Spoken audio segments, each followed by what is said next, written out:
If you're enjoying these videos, subscribe. Let YouTube know that I'm doing a good job by subscribing to the channel. Plus, you'll get notified when I have new videos coming out. And finally, if you're enjoying what I'm doing, give it a like. Just click on that thumbs up, and that way YouTube knows that you like it, and they'll pass it along to other people that might enjoy my content as well. I really appreciate it. Thank you again. Let's get started. Ginoong Henry James Season mula sa All Seasons Nature Farm para sa unang episode ng Exciting Nakita, a live seminar on free-range chicken production. Magandang araw sa kanilang lahat. Handa na ba kayo matuto? Tara na! Magandang araw sa lahat. So let's start the session na. No? So we do have an outline in terms of what we're going to discuss for the first episode. First and foremost, we're looking at the experience of All Seasons Nature Farms. No? So All Seasons Nature Farms has around 7 or 8 years worth of experience in free-range poultry production. Nag-start po kami niyan early 2011, starting off with around 150 hero broilers. No? I say hero broilers kasi of the 150 heads that we had, dahil hindi po kami marunong nun mag-alaga, ang nabuhay lang po ay around 27. Alright, so yung ganun pong kadami ang basically tuition fee na binayaran namin, just so we needed to figure out how we were going to take care of chickens. No? So for this session, kami na po yung nagbayad ng tuition fee for you guys. No? So we'll be providing you with a lot of insight in terms of how we raise our broilers, how we raise our layers. In fact, dahil sa panahon nga ng pandemya, this is actually one of those things that you can actually do as a part of a livelihood, one of your livelihood options. Okay. So All Seasons located in Taysan, Batangas. We currently have around 6,000 heads of layers. No, these are all decal browns. For broilers naman, just maybe about cycling around 500 heads ng broilers, no, for our meats. No, these are all free range, and basically we raise them as organic chickens. Okay, so moving on, no, we're talking about PNS, or the Philippine National Standard for free-range chicken production, no, under the organic agriculture.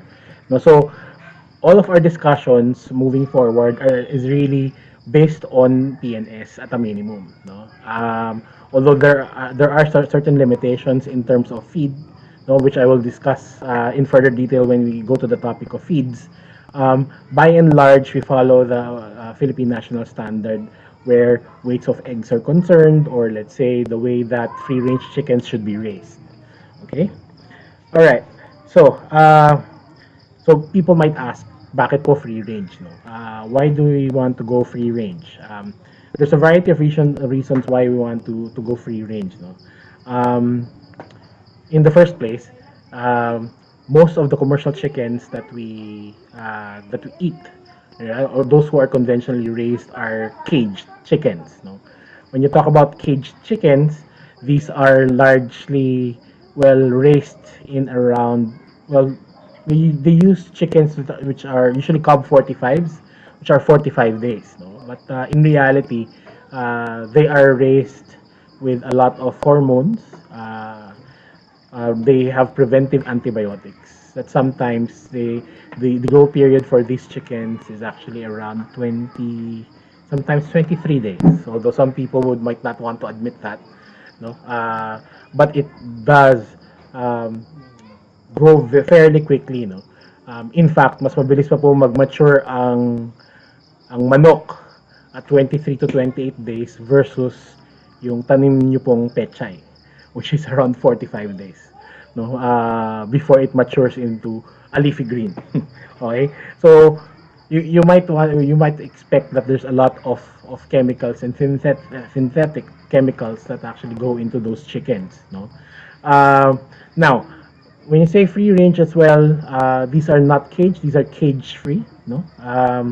And then chickens are allowed to go around the pastured areas um, to basically follow their natural instincts. No? So if they will go look for insects, if they want to eat grass, for instance, or forage, then they're able to do so. No? So ang quality ng ganitong klaseng chickens, at the end of the day is mas malasa, because normally you won't cull them at 28 days, but you'd rather cull them at around closer to 56 to around 65 days. No? Hindi niyo po kailangan ng Maggi Buyon or ng Norcube for chickens, for free range chickens. Bakit? Ang lasa po ng manok ay sa kanyang age. If you grow free range, if you grow your cage chickens at around 23 to 28 days, meat lang po yan, wala pang lasa. Now, as a chicken grows older, that's when you actually get the chicken taste, no? Kaya yung mga free range chickens, yan po yung ginagamit talaga. They excel actually in tinola, yung mga soups, ganyan, because it really brings out the flavor in them. Okay. Alright. So, usually raising chickens can be done in conjunction with other livelihood options. No? If you are, for instance, raising vegetables, having maybe around 10 to 20 heads of chickens might be a good complement to your vegetables. Now, for one, they would provide fertilizer. The waste can actually provide fertilizer for your vegetables. And likewise, for your vegetables naman, if there are rejects, you can actually get them to eat them. No? So it's a complementing business. No? Likewise, the barrier to entry for free range chickens isn't exactly too high. Simpleng pabahay lang po natin. Pagkatapos, hindi kayo bibili rin ng commercial feeds because you can actually make your own. These all add up to having very low cost per kilogram, no, in terms of free range chickens. No? Okay, and definitely normally kapag free range, usually conjunction dyan is actually yung organic, no? Organic or it's naturally grown, no? Not necessarily organic but naturally grown chickens. That's also the reason why you tend to actually let them grow to its full term, no? In fact, the Philippine National Standard would happen to require that we grow chickens to around 75 days, no? 75 days, no? Yung 75 days na yan, talagang malasa na yung manok, no? The thing is, for free range chickens, you need to boil them slightly longer than your normal very young chickens, no? Pero again, nandun sa soup stock talaga yung lasa ng free range chickens, no?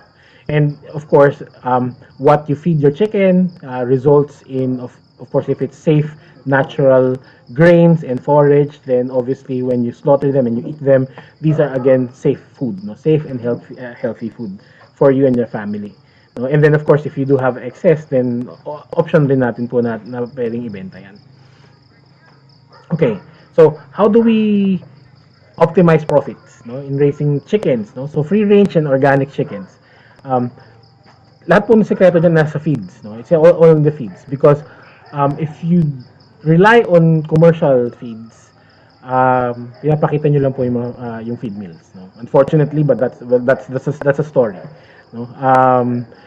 If you have access to raw materials like rice bran, copra meal, for instance, no?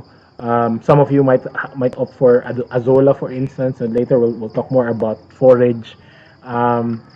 Mababa po yung cost per kilogram for these free range chickens. Ang trade-off lang po niyan ay yung effort nila, or the sweat equity we call, no? Kasi pretty much what we feed our chickens is really byproducts. Okay? Byproducts are seemingly waste actually ng activities natin. Let's say, for instance, nagluto sila ng gulay. Yung mga balat niyan, pwede nyong pakain sa mga manok natin, no?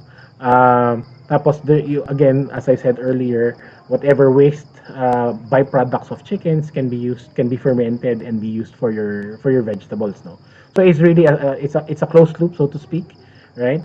The chickens eat your trimmings, and then the waste of the chicken goes to the veggies and the plants, such that they actually grow better, no? Okay, so um, moving on. So we talk about some facts about chickens. No? So ano ba talaga yung manok?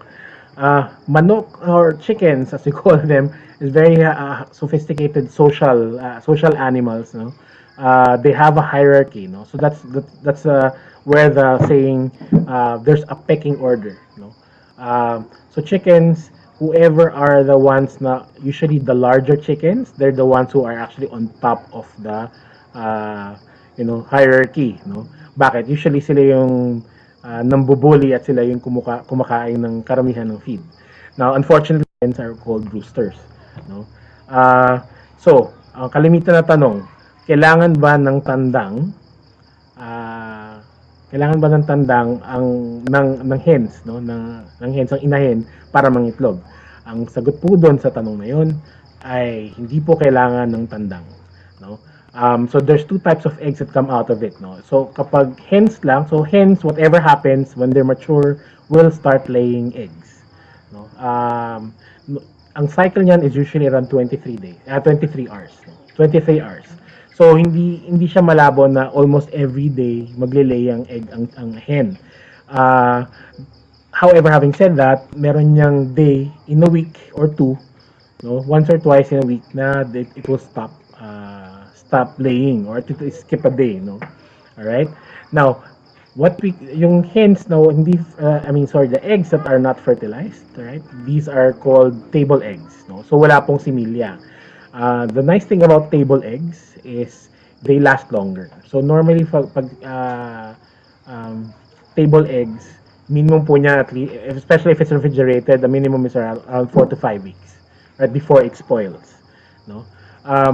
The other one naman po is if some growers opt to have roosters in the same pen as hens, so you come up with fertilized eggs. And fertilized eggs, some believe are more nutritious, no? Personally, I don't like fertilized eggs because the shelf life is shorter. So normally around 10 days lang yan to 2 weeks, it will start spoiling. No? So if you are going for commercial egg laying, obviously you want longer shelf life for your eggs. So the usual formula is to get rid of all the roosters in the pen, no, of your hens, so that you'll come up with all table eggs. Okay, so so we've talked about so far. We've talked about why we need to range, right? And we talked about yung PNS, or Philippine National Standard, which I said we will continue hitting points, no, as we discuss, no. And then I did talk about in general chickens, no, chickens in general. Now, this is a question. This next area, chicken breeds, is usual. I do receive a lot of questions regarding ano ba yung native, di ba? Ano ba yung commercial? Ano ba yung free range, di ba? So we'll try to dispel some myths there, or at least ano yung mga common questions that they usually receive, no? So native chickens na sinasabi, there's a lot of breeds, no? A lot of breeds, and one of them is actually the Parawakan, which is large game fowl, no? It's large game fowl, normally around sa western Philippines and Palawan. And again, it's called native, pero these are the larger ones, no? Lahat naman po ng chicken, alright, is flavorful for as long as they get to live up to around 70 days. Yun yung yun yung common, no? So ang commercial breeds, like the one that we use in all seasons, if they're broilers, for instance, if they happen to reach at least 70 to 75 days, they actually taste very similarly to native chickens, no. So ang sikreto po nun ay hindi sa breed, it's a matter of how long they have actually lived, no. So again, you have Parawakan, you also have the Darag, all right, which is more on central Philippines, no. You also have the Banaba, which is endemic naman to Calabarzon, all right. If you would notice, each chicken has its own it's best for something, all right. So it's the same for hybrids, for commercial hybrids that we use. So in all seasons, for instance, we make use of decal browns, all right, which lays brown eggs, by the way, all right, for our layers, no. For our broilers naman, we use this one, Saso, or the Hubbards, all right. So this is a commercial breed, a hybrid actually, from France. And they excel as broilers. And they are very similar in terms of body structure dun sa tinatawag natin na um, Cub 45s, no? Cub 45s o yung tinatawag natin 45-day-old chicken, no? Whereas broilers like the cubs would excel in laying eggs, no? So as yung meron nga tinatawag sa caged versions ng decal, they're called decal 400s. No, ano yung decal 400s? It means that in the entire lifespan of around 18 to 24 months, they will lay 400 eggs. So ganun siya. Those are really the engineered hybrids that will provide that much eggs, no, on a confined environment. So what they do is they just eat day in day out and lay eggs. All right. And in our circles, in free ranging chicken communities, those are, well, not humane, okay, because they are not able to actually do their, they're not able to follow their instincts, you know. So sa free range naman, if you would ask how many eggs, for instance, are is a target, okay, normally if you get around 250 eggs, no, 250 to 270 eggs in a year, that's a fairly all right target na, no, for free ranging layers, no.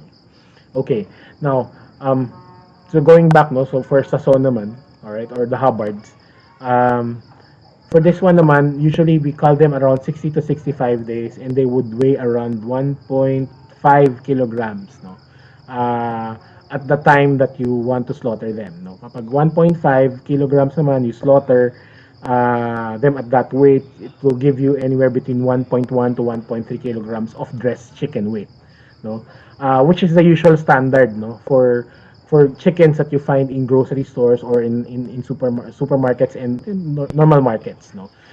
Usually if it's too small, then walang masyadong laman. If it's too big naman, normally nagrereklamo yung namimili kasi mahal siya, no. So again, yeah, there's a specific, for every specific breed, there's a specific kumbaga use for them. Now ito, there's also this Chinese chicken or ulikba. So it's a fancy breed, all right, and then it's believed mostly by Chinese, by the Chinese to that it has medicinal benefits. So yung white plumage niya, pag tinanggal mo yan, it's really dark siya, no, it's just dark. Okay, so again, this is Cub 45. Now, Rhode Island Reds are, one of the heritage breeds, no. So there's this parang train of thought, no, or at least or belief, for instance, na they would want to be a bit more purist, diba? So some growers would happen to focus on ranging native chickens. In that case, they'll go for Parawakans or Banabas, diba? Or a mixture of such. Some growers would happen to go for the heritage breed, so Rhode Island Red, so Jersey Blacks, etc. No? So ano siya tag dito? Kanya-kanya po silang kumbaga preference, no, ang growers kung ano yung gusto nilang klaseng chickens ang gusto nilang i-raise. No, so again, for all seasons, we decided to go for commercial hybrids that are actually free range or free ranging. No? Okay, so moving forward, so ito life cycle, so it's getting to be a bit more interesting. No? So why do we need to talk about life cycle of chickens? Because you need to understand ano yung type of care that's actually needed from the day that the egg is laid until the time that you want to either slaughter them or they become productive and they start laying eggs, no. Ang normal habit po for hens is that as soon as they lay eggs, they will basically sit on their eggs or lilimliman nila yung itlog, diba? But the thing is, if you're doing a layer business, hindi po natin pwedeng, we can't follow the natural course of nature and let them sit on their eggs. So what the quickest way to do that is basically get those eggs and plug them in artificial incubator, as in the photo. All right. So ito yung incubator na yan, this is obviously powered by electricity. There are different capacities ranging from as low as around 40 eggs to as much as around 500 to 600, no, or even larger, no. Um, of course, the larger it is, the more efficient the incubator is, di ba? Yun nga lang, the larger it is, the initial cash outlay is actually higher, no. So as a matter of line of business, no, I know of some folks who actually have incubators and basically nagpapalimlim sa kanila yung mga growers. So what they'll do is they have breeds, no, so they have breeders that lay eggs. They pass it on to a person or to a person or an entity that has incubators. Tapos doon nila pinapapipisa, no. So that's one line of business, by the way, that you can also do, no. But for the most of us, like us, we're basically growers. We don't have breeders, no, and that's a matter of choice, because we want to service the consumer market. So marami rin tatanong sa amin, Henry, after nung session, saan ba kami makakakuha ng sisiw? Ang malinaw pong sagot ay wala po kaming sisiw dahil wala po kaming breeders, no. So the sisiw or the chicks that we have are all F1, no. So pwede nyo siyang and have the characteristics of the parent stock, which means mas mababa po ang performance ng pinipisa na F1 parent stock, no? All right. So, again, just for information as well, an egg will take 21 days to hatch. Okay? So, sira po yan pag nabasag yan before 21 days, or if it takes too long, the chick actually dies inside the egg, no? So there's an optimum temperature po for the incubator, and that's anywhere between 37.5 to around 37.8 degrees Celsius. No, so that's the optimal temperature para po mapisa ang itlog, no, at the right day, which is 21 days. There's something called relative humidity. All right, yung relative humidity yan dapat medyo basa-basa. There's moisture in the air. All right, para po pag mapipisa na yung chick, okay, makakalabas siya sa shell niya, no? Okay, so this is an example of incubator as well. If you take a look at the open cabinet, open cabinet, 'di ba? Nagtitilt yan. So bakit po yan tinitilt? Kasi po if you keep them to one side, yung chick po has a tendency to actually stick to the shell, and then mamamatay po yan pag kapag it tries to break out. So every 4 hours, yung automated natin na incubator should happen to actually move from side to side, just to make sure that the chick is actually always not attached to the shell, no? Parating floating yan in its liquid. Okay, so just for your information as well, no, if you haven't seen an egg, alright, so ito yung parts ng egg, no. So ito yung eggshell natin. Okay, ito, nagtatanong na naman, alin ang mas masustansya, yung puti o yung brown? Parehas lang po yan. Alright? Generally speaking. Alright? But having said that, alright, the nutrition in the egg is also dependent in terms of what you're feeding your hens. No? So kung pinapakain nyo ay commercial feed or pinapakain niyo ay forage, no? So makikita niyo dyan, yellow is yolk. Yan yung yolk, diba? Pero makikita niyo there are some yolks that are closer to lighter yellow. There are those that are really orange, like the Japanese ones, so Japanese raised ones. Yung ganyang klaseng egg na talagang deep yellow and orange, the secret there is to basically feed your hens a lot of forage. No? So a lot of greens, vegetarian sila, no? So heavily vegetarian sila, lalabas yan sa kulay ng itlog. Magiging really yellow, no? All right? So again, those are the different parts of the egg for your information. Okay. Now, next one is for incubation. So for those people who want to check if there's a healthy chick healthy chick inside, okay, or has a potential to have a healthy chick, kailangan po natin ng parang candler, okay? And the easiest way to do that is basically to get plywood, come up with a plywood box, maglagay kayo ng bumbilya sa likod, and then there's a hole, all right? And what we usually do is just put the egg close to the hole, all right? And then nakabukas yung bombilya para nyo makita kung ano yung laman niya. All right? And then here, this is just for reference, ano yung nangyayari dun sa egg as the chick matures, no? If you take a look at this one, no, halos dark na siya. Ibig sabihin, it's close to being a full chick, no? At around 15 days. Okay, so again, stages of the egg, this is at day 7. Nakikita niyo nagkakaroon na siya ng veins, no? At day 12, halos na siya, halos opaque na siya, no? And then of course at day 18, it's almost darker na nakita. Now normally kapag day 18, what we usually do is we put them in a hatcher. Kasi doon sa hatcher na yon, wala na siya doon sa parang mga trays. Once the chick says, "Oh, I'm ready to come out on day 21," then they'll start pecking on their shells, no? All right? Kasi pag nakalagay siya sa tray tapos nag-hatch siya, baka po siya malaglag. No? So for us with incubators, kailangan niyo po ilagay at around day 19. Yeah, day 19, 18 or 19, ibaba niyo na siya sa hatchers, no, to set. Okay.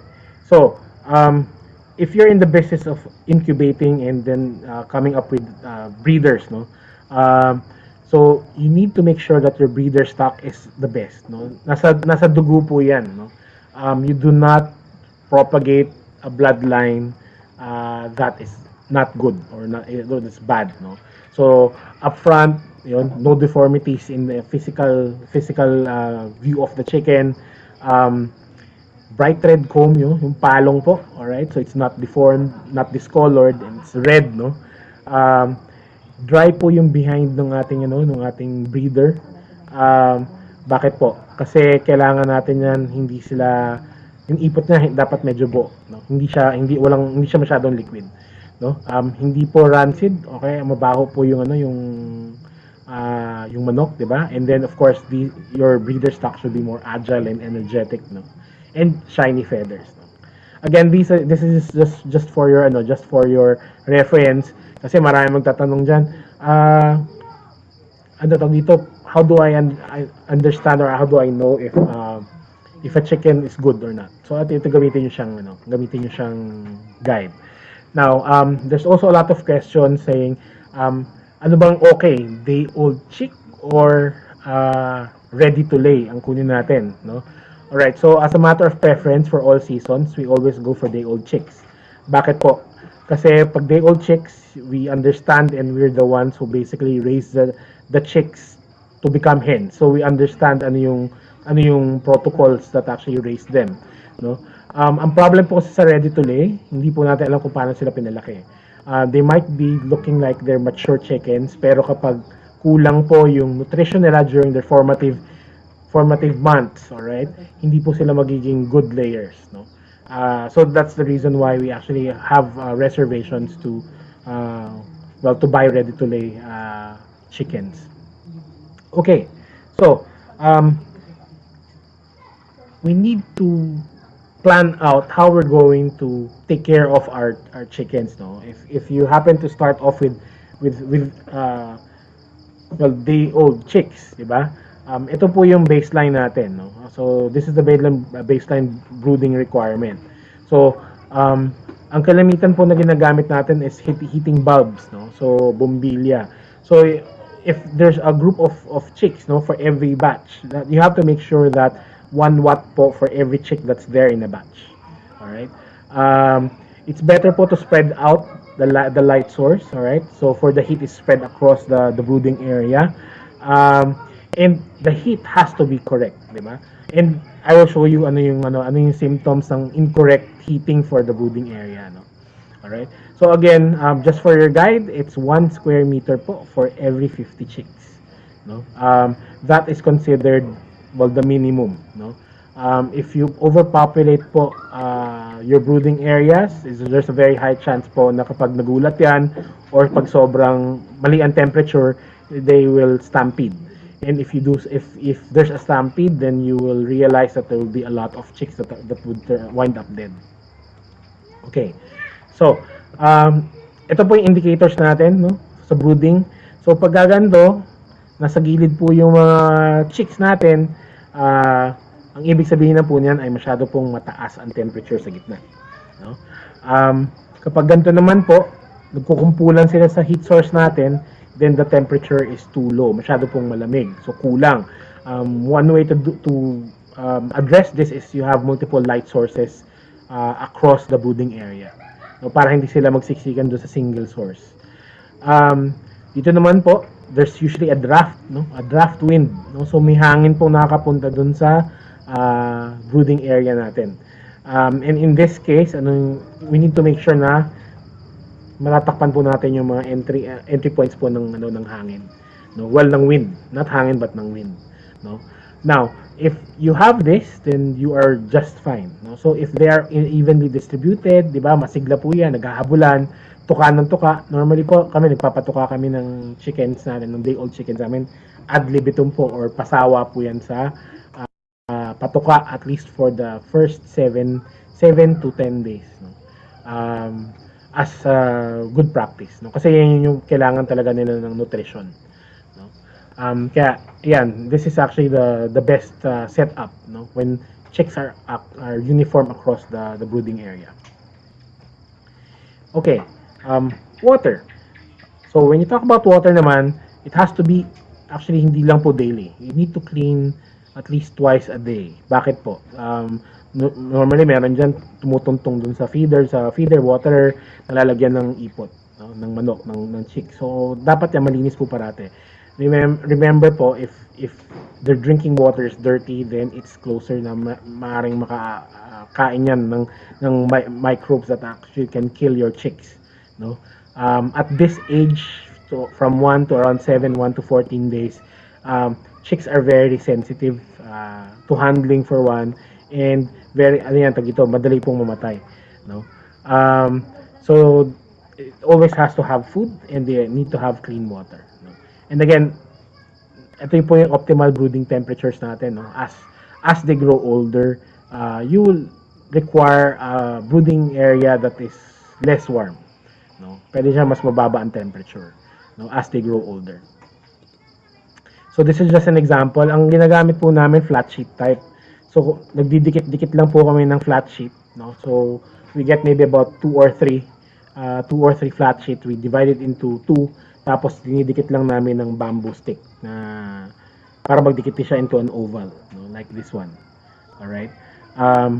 If you do that for 2 to 3 na flat sheets, ang kaya niyan i-accommodate is easily around 300 chicks, no? 250 to 300. No? Okay na yun. For us, if let's say we just need to sell around 50 to 100 chickens, no? Kaya namin yun pa-last for maybe at least about 4 to 5 weeks, no? Yung ganung klase kadaming supply. You might ask, kasi mortality is an eventuality, no? Even for the best growers, meron pong mortality. Ang target po namin sa farm is 96% buhay. So 4% lang po ang mortality, no?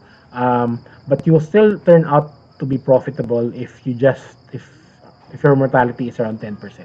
No? So kung pag 10% out of 100 chicks, 10 ang mamatay, okay pa po kayo doon. But if let's say 20% po ang mamatay doon sa flock niyo, medyo mahirapan na po kayo makabawi, no? So normally what we say, if this is your first time, gayahin niyo po kami. We start off with a small number of chicks, diba? And then that's your experiment. That's your experiment. Especially if this is your first time brooding chicks, no? Okay, so ito naman brooding houses natin. This is actually more of plywood naman siya. Okay siya, maganda siyang tingnan. Actually, yung ganitong klaseng mga cabinet type. Ang problem lang po nito, paglinis. Unlike po yung flat sheet type, no? Flat sheet type, ang lilinisin lang namin dyan is actually the floor, no? So the floor is usually concrete. Meron po yung ipa. So ang ipa po, or shell na yung rice hull, is actually warm, no? So kailangan parati merong fresh na rice hull. In fact, kapag nililinis po namin yan, ang ginagawa namin dyan, pagkalinis, pinapa-ferment lang ng konti. Pagkatapos pwede na rin pong patabayan sa sa mga crops namin. Okay. So ito naman yung mga cabinet type. Ito yung mga cute. Actually, if you actually have very limited space, then in this case, this is actually an option for you. Raised po yan primarily because to keep your chicks safe po from animals po, no? Pwedeng daga, pusa, or aso, no? And then of course, chicken wire. Alright, but normally what we'll do is we actually have something below rin as well. Kasi baka masungkit yung mga sisiyo sa ganitong klaseng design. Okay? So again, this is brooding natin. Brooding niya. and just samples po, no, of ito po yung sinasabi kong parang clips. So this is actually more of plywood. Pwede rin po to for your flat sheet, no? So iniipit-ipit lang yan. And as the chicks grow, ang ginagawa lang, ini-expand lang namin yung circle, no? Ayan po for a lot, no? So for a lot of chicks, all right? Do not try this many chicks if you are not used to growing.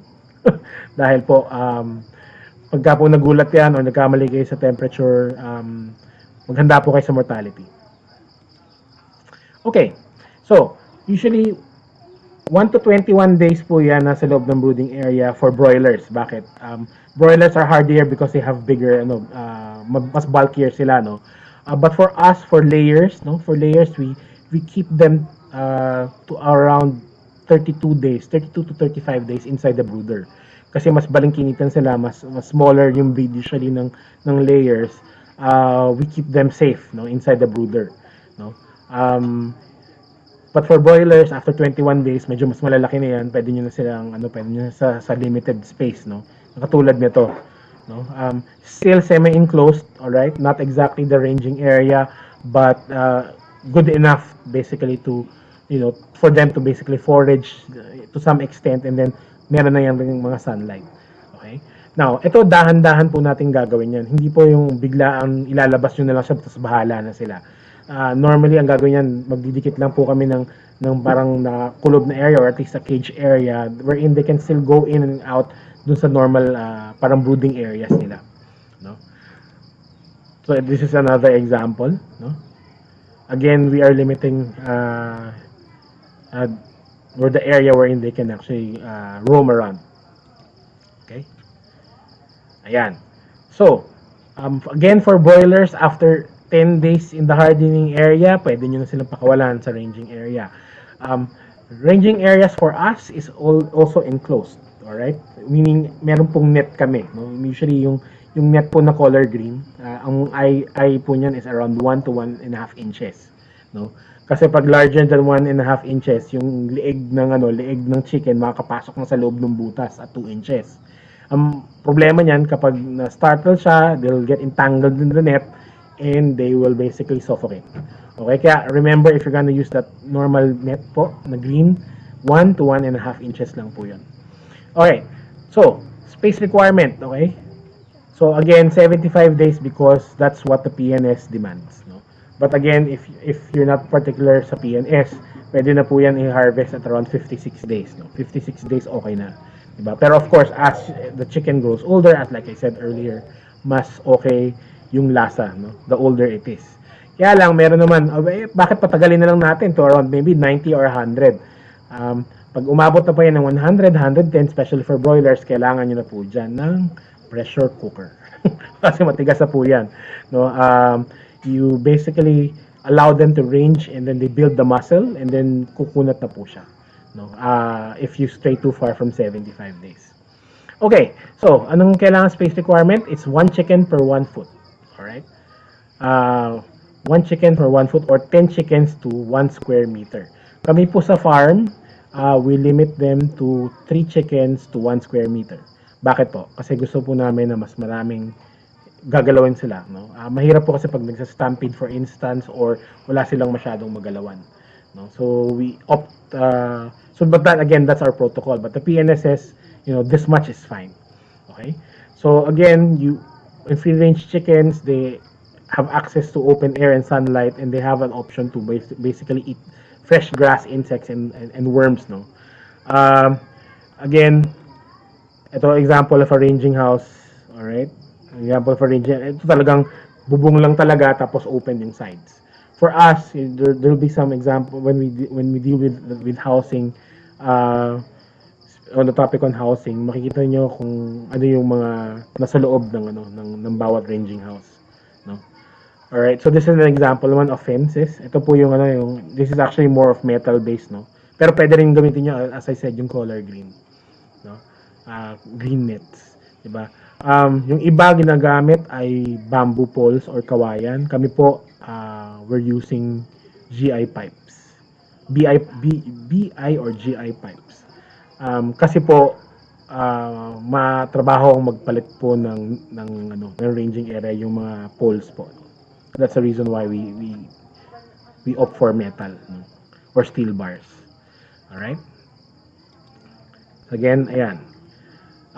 Now, ito po, this is applicable for broilers, yung up to 75 days. Diba? So, yun yung sinasabi nga namin for broilers, it's a lifetime of luxury and one awfully bad day. No? So, that's for broilers natin. Now, for layers, yan naman, mas mahaba ang, they expect the lifespan is longer, obviously. So, a lot of people would ask us, how many months will your hens start laying? Ang sagot po dyan ay 5.5 months po.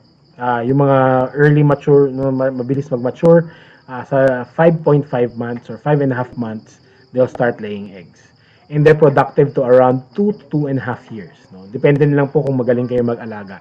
At saka kung hindi nyo pinapwersa po mag-lay ng egg parati yung chicken, no? So yan po, everything is, well, hinges, no? The quality of the hens hinges on proper nutrition right from the start. Okay, so that's the reason why hindi po natin tinitipid ang pagkain po, especially yung yung chick boosters natin, or at least yung pinapakain natin in the first 3 to 4 weeks. Important po that you actually give them the right nutrition, and it will give you better, they will add more weight for broilers, and for layers they will become more productive chicken layers, no? Okay, so ito up to 2 years nga, as I've said, yung sa layers, no? You need to make sure that nests are kept clean, di ba? Kasi yan, minsan naiiputan po yung loob ng ating mga ng ating yung paitlugan. So dapat po nililinis po yan almost daily, no? Okay. Ito, yan. So for layers yan, so we will have some videos later, no? On how we clean eggs, diba? And how we classify them, diba? And ito po, sinasabi lang, for eggs to last, diba? It can't be kept in our room temperature in the Philippines. Kasi po mataas po ang room temperature ng Pilipinas, no? Ang ideal temperature po dyan is actually cold. Normally up to around 21 degrees po sana, 21 to 22 degrees at most, di ba? If eggs stay in direct sunlight, or at least matagal po nasa 26 to around 28 degrees, mas mabilis pong mag-deteriorate ang quality ng eggs. Okay? Ayun, again, some tips po sa layers natin. There's the length, so parang halaman actually ang hens, no? The longer the sunlight, the better is egg production. Kaya po during the summer, sobrang glut po, o masyadong sobrang production ng hens natin during the summertime. Kasi po the length of time natin ng sunlight is actually longer. Tapos kinakapos naman po tayo sa production usually starting the burr months to around February. Primarily because the length of the day is actually shorter. So hens and chickens generally are called photosensitive, no? So the more light there is, the more productive they are. The less light, then obviously they won't lay as fast, no? Okay. So ito, yan. So this is what we use, no, to classify eggs. Maraming sa mga growers tinatamad pong mag-classify. Sasabihin nila, sige, per tray is one flat price regardless, no? Our experience is if you manage your flock well and they lay larger eggs, dapat po nating itinor. O pag sinabi ng tenor, or at least dapat nating i-classify, no? So from PV po, which is below 50 grams, to all the way to 71 grams and up. This is, by the way, following the Philippine National Standard for egg classification, no? Normally, kapag tinenor po natin yan, and then you try to sell at large and extra large, usually you can actually get a premium from it. But the thing is, the drawback there, or at least the trade-off is, you need at least 1 or 2 people to basically weigh each egg, no? So, candle the egg, and then weigh the egg, diba? To classify, no? Para more or less consistent yung trays of eggs natin, no? So, again, good eggs, no? Clean and free of stain or dirt. Alright? So ano, tanong nila, ano pong panlinis natin sa mga stained eggs? Gumagamit lang po kami ng wet rag, no? Basang-basahan. Tapos irarub lang namin yung offending stain. Alright? Ano yung mga rejects? Pagbasag, merong lamat, okay? Off shape, masyado siya matilos, o kaya masyado call for that. Alright? Or maging purist kayo. Ang sa akin, I actually selected to basically beef up my biosecurity, including the protocols for vaccination, so that at least, diba, my investment is secure. Now that's also the reason that I moved from dominant CZs to decal browns, no? Which is actually more commercial hybrids, but they actually perform better than, at least from our experience. Of course, there are other growers I know who would say otherwise, but again, it's a religion, diba? Kanya-kanya po natin diskarte kung ano yung mas okay sa ating experience. Alright? So anyways, yan. So biosecurity, tama-tama, di ba? Sa pandemya, always wash your hands. Parating sanitizer yan. The same goes for people who actually go into your pens. Dapat malinis po yung footwear. Normally, there's a foot bath for that. And then, dun sa ranging area, usually, ayaw namin ng mga stray wild birds po. Kasi usually, those are vectors for diseases. So, usually, binubugaw namin talaga siya, or at least merong, yung iba naglalagay ng transistor radio. Alright, now may radyo po siya dyan, diba? Tapos, to basically chase away those wild birds. No? Now, important po, if you have problems with your flock and you cannot explain why, diba? Please report it immediately. Importante po na sinasabi niyo po natin sa municipal agriculturist natin or veterinary office that your flock has problems. Okay na yung mag-false positive or wala naman nangyari o baka nagkamali lang kayo ng protocol versus yung pala meron ng avian flu. No? Wag naman sana. Pero important po that we raise the alarm fairly quickly so we can do the necessary precautions. No? Mahirap po talaga. I mean, it's a responsibility of every grower that as soon as there's problems with the flock and you cannot explain it, seek help po. Okay? Wala naman po nagbabawal sa atin na humingi ng tulong. Okay. Ayan. So, housing, ayan. So, range house samples lang po natin. So, examples lang po nito. On display. So, example lang po yan. Ayan. So, this is actually yung water tank po natin. The water tank is important po kasi we used to spend at least 3 hours changing water gallons, no? So, ito po, ayan. Let me pause that for a while. So, ito po, from that tank, meron po mga wires na yan, dire-diretso po to our automated drinkers. Bell drinkers lang po yan. No? So, ang paglinis po nito is fairly quicker. Mas mabilis po versus yung mga galon lang na nabibili po sa feed supply. No, dati po, sa dami po ng aming painuman, maabot po yan ng 3 oras yung mga tao namin. No, so let me pause na ito and this side. Hang on. Yan. Alright. So ano po yung right ratio? Sabihin niyo ng drinkers sa ating ranging house. Ang maximum po dyan ay 100 chickens per bell drinker. Optimal po is around 60. So, the more chickens that you have to make sure that there's one drinker for around 60 to 80 birds. No? Pero ang maximum po dyan is again 100. No? So, we opt to go for around 75 to 80. No? Para po mas accessible ang tubig. Especially during the summer months, important po sa ating chickens that they remain hydrated. Otherwise, totoo po ang sunstroke sa manok, no? Ang heat stroke, no, sa manok. And sometimes, usually, medyo marami namamatay pagka kulang po sa tubig talaga. No? Okay, so, okay na siya. Ayan. Alright, so this is just a simple ranging house. No? Just some samples po. Alright, just for your, just for reference.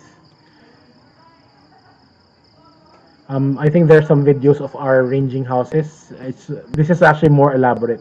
Sa amin po talagang poste lang, tinukudan lang po ng yero at yun na po yun. No?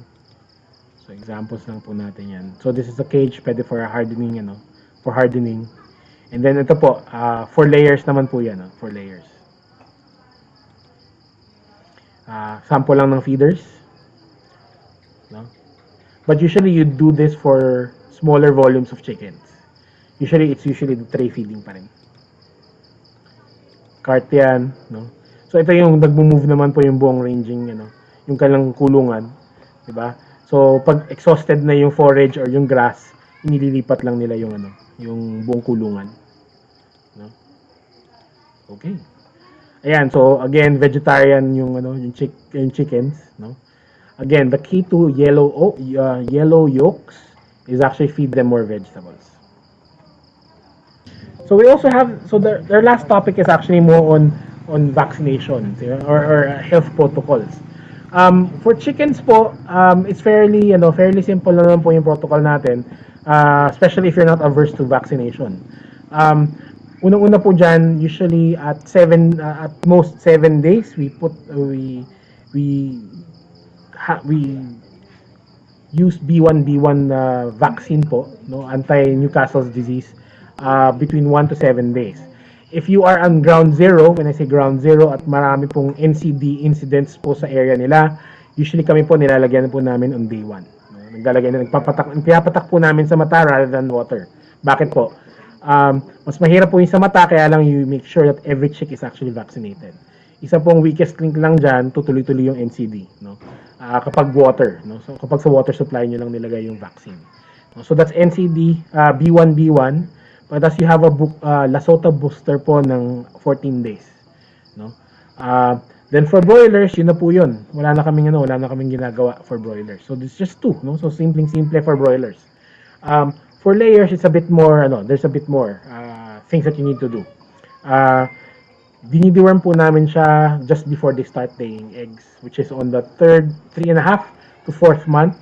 Dinideworm po namin siya. So naglalagay yung dewormer, and then again, dire-diretso na rin siya. Yun lang po yung difference. Now the thing is, sabi nyo, are there natural ways to deworm, no? Or at least to deworm chickens, no? Usually po kakawate po or yung ipil-ipil, no? Pwede pong ipakain yun, no? So those are natural dewormers for livestock actually. Not just chickens, even for other ruminants pwede rin po yun, no? From a natural standpoint, normally sa protocol namin on day 1, nagdidikdik po kami ng moringa leaves or what you call malunggay.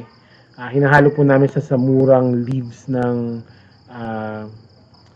bamboo, ng kawayan.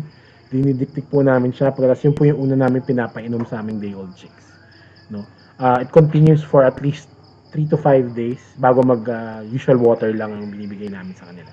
So at least from our end, it's normally good to fortify yung immune system using those concoctions, no, with our sa ating mga chicks. So that ends our session for today, and we will proceed with our Q&A.